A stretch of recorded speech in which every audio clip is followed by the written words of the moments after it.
তাহলে এই বছরে কয় টাকার রস বেচেছেন আপনি? কয় টাকার রস বেচলেন? 50,000। আর গুড়?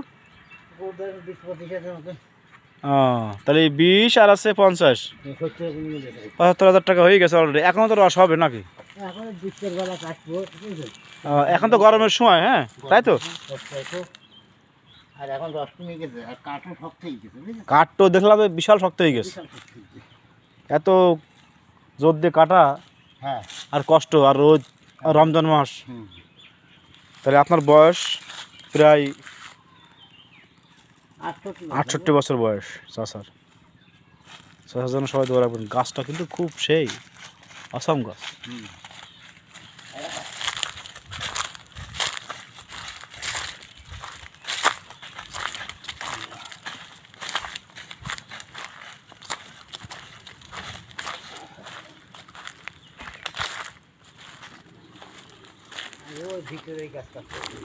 ও আচ্ছা আচ্ছা, ঠিক আছে যান, অন্য এক সময় দেখা হলে আসবেন ইনশাল্লাহ।